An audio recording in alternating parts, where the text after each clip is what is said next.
Hi everyone, welcome back to the Spotlight. We're back on the dog walking diary. Only been a quick 5-minute preview of the West Ham game today. I'm not going to be walking around for ages talking about the same stuff I talk about every week. Fenerbahce game, midweek. Just quickly, in isolation, a 1-1 away at Fenerbahce, the same as the Porto game really. It's not the worst result ever, but Fenerbahce are not a great team, but we don't have a great record in Turkey away, as I've said before. So the problem is there's been a lot of stats coming out which I just wanted to go over. Something like 23% win rate in the last 30 games. 1 win in Europe in the last 11. We've now not won a game in Europe for over a year, both Champions League and Europa League. And in the last 22 league games, we've only won 7. We're still 12th in the league, looking to obviously potentially move up the league to be in the top half after this weekend, playing West Ham. Tough away game, West Ham are in poor form. But again, we don't have a particularly great record going away to West Ham, I don't think. But it's a game that, again, is winnable. West Ham are one of them teams, I think, that kind of sit back and want to counter on you with Bowen and Antonio. I mean, are we going to stick with Martinez at left back, or is Dalot going to go back to left back again? I think Johnny Evans will probably come back in at centre back, you would think, maybe. Or is he going to go back to Maswari, Dalot, De Ligt and Martinez at the back? I'm not 100% sure. Will he play Ugarte? Bruno's back again, isn't he? And we know Bruno's going to start in that so-called number 10 role. I'm not getting into Bruno, but I think he should be left out again. We did okay in Fenerbahce without him. Like I said in my last video, we were no better with him. Just leave him out, give him a rest while he's having this break. Personally, I'd play Casemiro, Ugarte and Eriksen in 10. And it's going to be the normal 3 up front, and it's probably going to be Højlund, Rashford and Garnacho up front.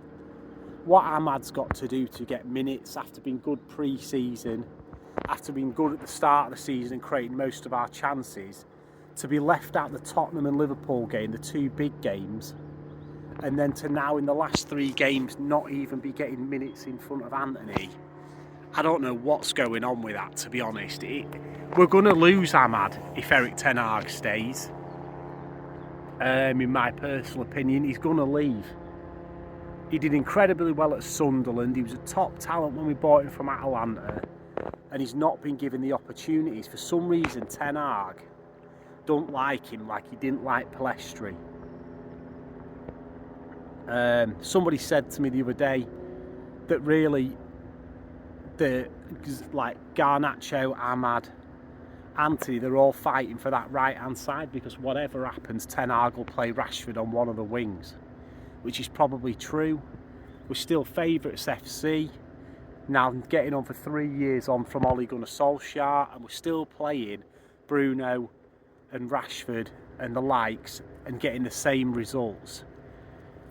And people say about the players, but the manager is playing these players over and over and over again.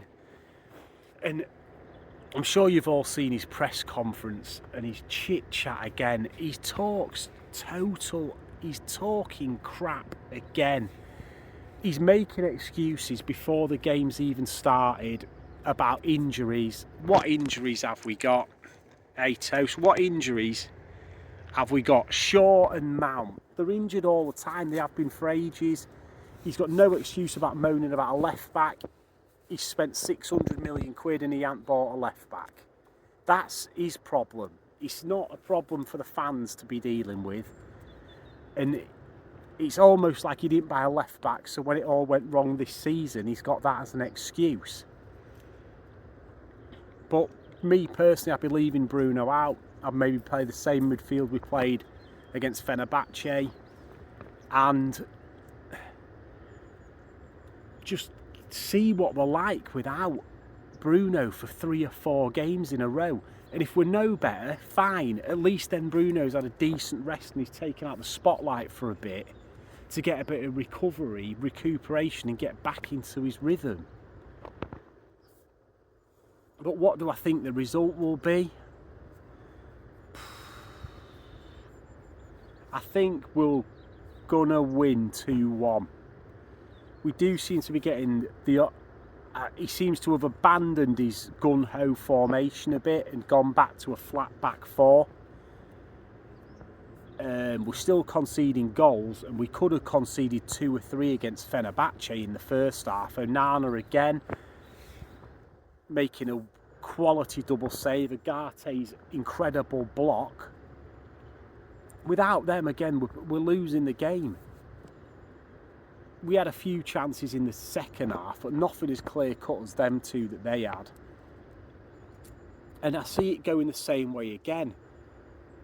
West Ham are a counter team, so they're going to sit back, they're going to counter us, and we're going to do the same probably. Like, maybe not sit back as much as West Ham do, but we're that type of team, aren't we, where we like to play on the transition, on the break. So I can just see it being end to end, and being a game of down who takes the chances and who makes the less mistakes in midfield and at the back.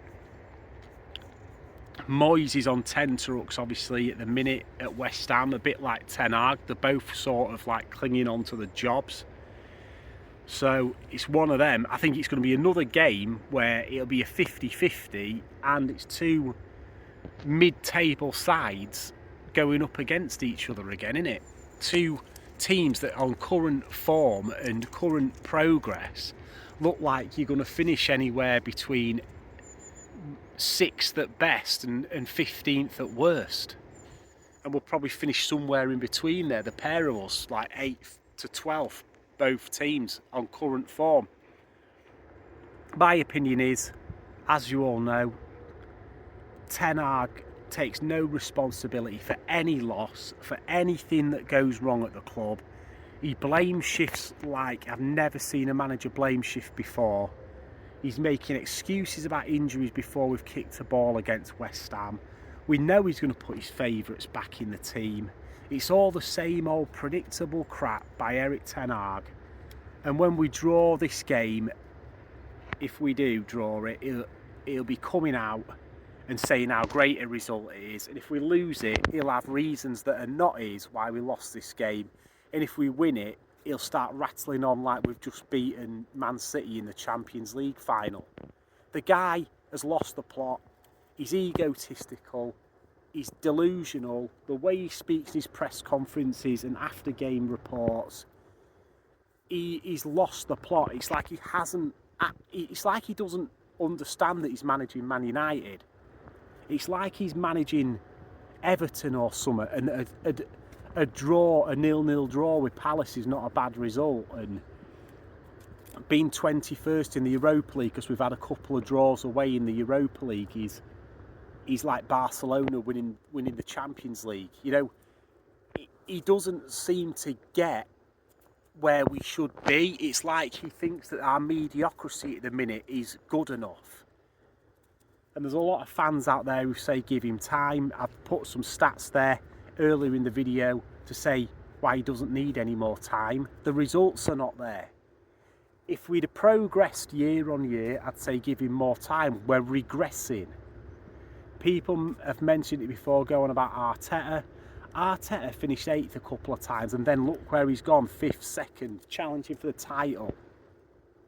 We've gone from 2nd or 3rd, wherever he finished in his first season, to 8th, and now we're in 12th after 8 or 9 games. We're going backwards, and he spent 600 million on this squad, and he's still making out like he hasn't got a squad to use, and he's got too many injuries.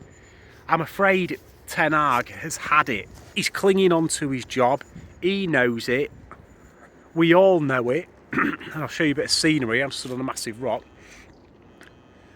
We all know it. He knows it. Ineos know it. That he's clinging on, and once the right man comes around, I think he will be out of a job. I think the likely, if he keeps on getting draws and stuff like he is, he'll stay till the summer and be gone. If we start losing games again, Ruud will come in as interim. And I think the reason why Ten Hag hasn't been replaced so far is because Ineos want a top manager.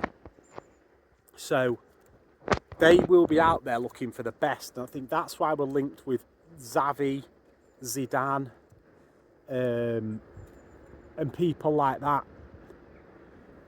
Amorim potentially, you know, the managers that are the next big thing, or managers that have already won stuff. I think Ancelotti's talking about leaving Madrid and he will be linked to him. I don't think we're going to go for a mediocre manager as someone from a mid-table or someone from a poor side in Germany who's done all right. I think we're going to get a big name who commands respect in that dressing room, and it's exactly what we need. Ollie didn't have any respect in the dressing room. He just went on vibes. Ten Hag clearly doesn't have any respect in the dressing room. And Jose, the players won't give him respect. And in hindsight, I think most Man United fans have said it. The club should have sided with Jose and not the players, and we might not be in the mess we're in now. But that is my opinion on the West Ham game, little review of the Fenerbahce game, and what I would do on the manager situation going forward. Please like, favourite and subscribe, especially if you like my out and about walking videos, and I will see you on the next one. Peace.